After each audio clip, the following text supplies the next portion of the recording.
Φ. Ou melhor, 3,14. Aposto que só de ouvir esse número, você sentiu um calafrio percorrendo essa coisa torta que você chama de coluna. E isso é bem triste, porque essa bizarrice de número guarda o que eu gosto de chamar de os mistérios da existência. Então ajeita essa postura, tô de olho, viu?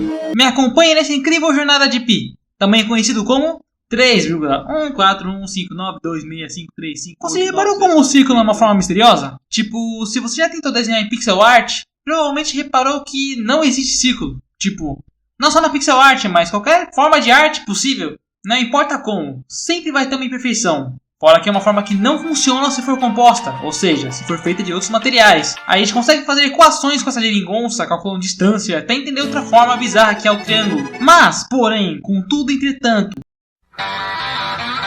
não conseguimos replicar um bendito círculo na vida real. Vai em frente, você pode tentar, eu espero. Não conseguiu, né? Já esperava. Não tem nada no universo que menos pareça uma linha contínua para poder formar um círculo perfeito. É essa a nossa incapacidade de enxergar e interpretar a nossa realidade que cria essas linhas, que são apenas bolinhas condensadas o suficiente para não percebermos uma divisão entre elas. E não bastando isso, o diâmetro de um círculo, que é uma reta de um extremo ao outro, nunca concorda com a circunferência. Se um círculo tem um diâmetro de 1 metro, sabe quanto é a sua circunferência? Rufem os tambores, metros.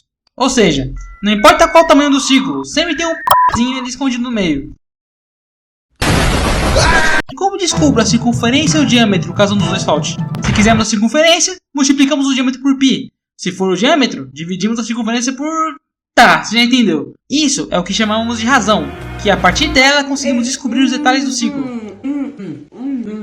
Expressões matemáticas! Diferente de equações que tentamos resolver a partir de provas sólidas, as expressões são simplesmente isso. Expressões estão expressando, expondo uma verdade, provando ela se necessário. Quando escrevemos a expressão 1 mais 1 igual a 2, estamos constatando que outra forma de escrever 2 é escrevendo 1 mais 1. Ou seja, essas expressões meio malucas são nada mais que diagnósticos da realidade, demonstrando que podemos representar um número de outra forma. Podemos representar 4 como 2 mais 2, 8 dividido por 2, e até mesmo 100.000 menos 99.996. E aí se vai uma infinidade de maneiras de representar o mesmíssimo número. Como relacionamos isso com um círculo? Bom, o círculo é uma forma geométrica. E sabia que toda forma geométrica tem alguma razão? O que torna ela... nela? Pega um quadrado, por exemplo. Temos uma forma com 4 lados iguais. Qual a razão do quadrado? A sua diagonal. Como descobrimos o valor da sua diagonal?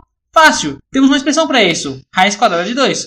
Ou escrevendo de outra forma, 1,414 e tralalá. Multiplicando o tamanho do quadrado por esse número, descobrimos o tamanho da sua diagonal. E dividindo a sua diagonal por essa razão, conseguimos o tamanho do quadrado. Triângulo equilátero? Isso, aquele triângulo safado de lados iguais. Qual a sua razão? Sua altura. Como conseguimos? Também temos uma expressão para isso. Raiz quadrada de 3 dividido por 2. Multiplicamos o tamanho do triângulo pela raiz de 3, depois dividimos por 2. E, se multiplicamos por 2 e dividimos pela raiz de 3... Opa, um padrão. Tá bom, mas e o pentágono? Esse é um dos mais enigmáticos. A sua razão é o que chamamos de Φ, o número áureo. Um dia falo melhor sobre isso. Mas, como conseguimos? Multiplicando o tamanho dele pela raiz quadrada de 5 e depois somando pelo tamanho de novo. E só aí dividindo por 2. Viu? Consigo resumir essas formas das expressões matemáticas. E parece que isso é um padrão nessas formas, pois elas são poligonais, ou seja, tem lados retos e bem definidos. Se você está vendo esse vídeo checando a calculadora, percebeu algo interessante. Todos esses números são quebrados, formalmente conhecidos como reais. E se for um pouquinho mais atento, reparou que não tem nenhum padrão após a vírgula e tem reticências no final. Aqueles 3 pontinhos. E agora vem o pulo do gato. Essas reticências têm um significado muito complexo para nossas cabecinhas limitadas. Esse número tem casas infinitas. Tipo, vai navegando por ele. Pode tentar, espere você no próximo milênio, quando você conseguir saber mais ou menos uns 4 trilhões de dígitos e ainda assim não saber da metade. Não tem nem como fracionar o infinito. E quando esses números são infinitos, temos 2 tipos deles, os racionais e os irracionais. É chamado de racional, número que pensa e logo existe uma repetição periódica. De forma que conseguimos saber o número de uma casa x usando a fórmula correta. Exemplo. 100 dividido por 3 é 0,333333333 reticências. Ou seja, infinito e conseguimos sempre saber qual a próxima casa decimal. Já o número irracional é aquele seu vizinho que gosta de ficar ouvindo sons que não tem padrão nenhum. Você nunca vai conseguir prever a próxima casa desse bagulho. Por algum motivo irônico, a razão dessas formas geométricas poligonais são irracionais e são possíveis de expressar de outras maneiras. Agora experimento. Tenta representar como expressão. Desculpa acabar com a sua autoestima, mas você não consegue. Minha mãe do céu! Não à toa utilizamos um símbolo grego para poder representar essa abominação da matemática. Não tem como escrever esse número sem ser por ele próprio.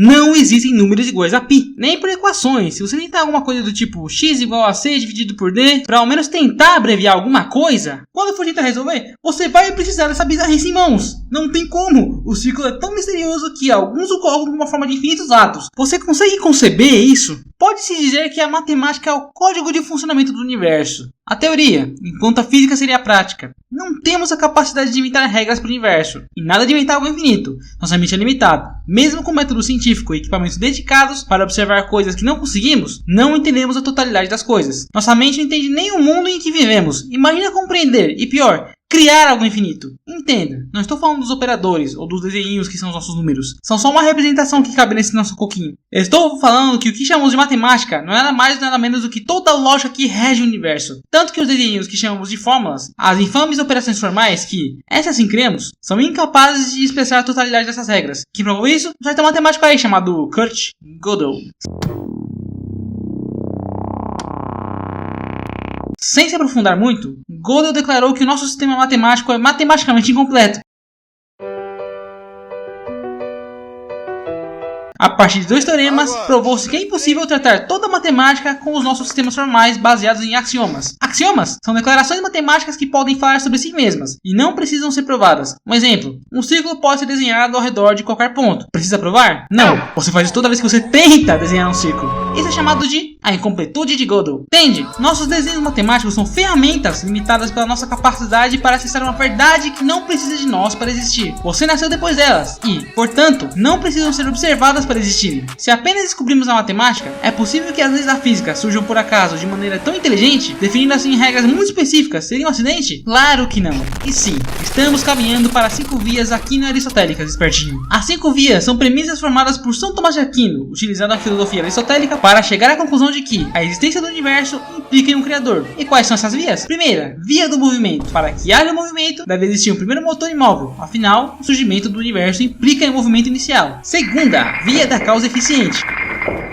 Se tudo no universo é causado, precisamos de uma causa incausada. Terceira, via da contingência. O fato de tudo no universo ter uma relação dependente de outrem, o universo deve depender de algo para existir. E, em última instância, exige a presença de um ser autossuficiente. Quarta, via dos graus de perfeição. Existem graus de perfeição no mundo? Um bolo que é mais bolo do que outro? Adivinha só, existe algo absolutamente perfeito, a perfeição máxima. Quinta e última, via do finalismo. Se existe ordem e propósito na natureza, é necessário que um ser inteligente governe tudo isso. Juntando as vias, temos as seguintes características desse criador: motor imóvel, ou seja, não muda; eterno, já que não foi causado; autossuficiente, que não depende de nada para existir; perfeito, pois estabelece graus de perfeição; inteligência, se tem ordem e propósito. Adivinha só, qual a única entidade que carrega todos esses atributos e tem um livrinho sobre si mesmo?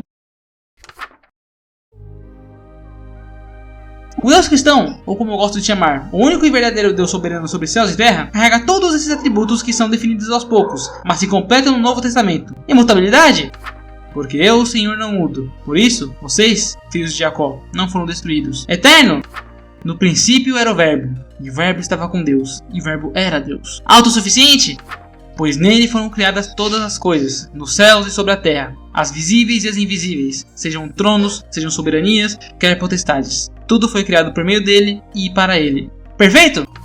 Portanto, sejam perfeitos como é perfeito o Pai de vocês, que está no céu. Inteligente? Você conhece as leis que governam os céus e pode estabelecer a sua influência sobre a terra? E tudo isso foi escrito de maneira poética por diversos escritores diferentes. E desde lá, preservados por Deus de errar, perceberam o quão necessário é alguém que carregue todas essas características. Quase como se o ser humano soubesse em seu mais profundo interior que Deus existe. Todo artista acaba deixando uma assinatura em sua obra. Em uma pintura, cada pincelada é uma experiência de anos de treino. Um pedaço do artista vai naquela pincelada. Tanto que certas pinturas são reconhecidas só por causa das nuances. Em fevereiro de 2012, o Museu de Prado, em Madrid, exibiu outra pintura de Mona Lisa, que acredita-se que foi feita por um aluno de Da Vinci. É visível a diferença entre um e outro, na cor, na composição e até na disposição, mesmo pintando a mesma mulher na mesma paisagem. É impossível o ser humano não deixar um rastro de que esteve envolvido no processo, porque Deus quis deixar a assinatura dele, e nós, que não somos melhores que Deus, somos quase que impedidos de não deixar a nossa. E podemos dizer que a maior assinatura que Deus deixou para nós, como um atestado de essa obra aqui é minha, é o bendito círculo. Você com certeza já ouviu, principalmente se já frequentou uma igreja de bairro, que Deus deixou suas assinaturas escondidas. A música tem ritmo, melodia e harmonia. E em alguns casos mais engraçados usam ovo, pois casca, clara, gema. E talvez seja um ponto válido. Nós cristãos defendemos o que chamamos de Santíssima Trindade. E isso é papo para outro dia. Mas por definição, não faz muito sentido essas coisas simbolizarem uma assinatura divina, pois não refletem a natureza divina corretamente, entende? Mas quando falamos das características de Deus, vamos recapitular? Sabemos que o círculo existe, porém é irreplicável. Sua razão é um número imutável, uma constante universal. Esse mesmo número não pode ser representado de outra forma, a não ser por ele próprio. É imprevisível e nunca saberemos tudo sobre ele totalmente. Olha, Paulo escreveu o seguinte: porque agora vemos como no espelho, de forma obscura. Depois veremos face a face. Agora meu conhecimento é incompleto. Depois conhecerei como também sou conhecido. Se Deus nos deu Jesus a si próprio para podermos vê-lo e tocá-lo e representá-lo, o qual não muda e não entendemos em sua totalidade, o que pode ser o ciclo, senão uma assinatura pessoal que carrega um pedacinho dos atributos de Deus? E veja o universo. As estrelas têm formas quase esféricas que giram em uma órbita, mesmo que parecendo mais uma elipse, em volta de outra esfera. Galáxias giram em volta do mesmo buraco negro, que é uma esfera com um horizonte de eventos circular. Não precisa nem ir além do nosso planetinho safo.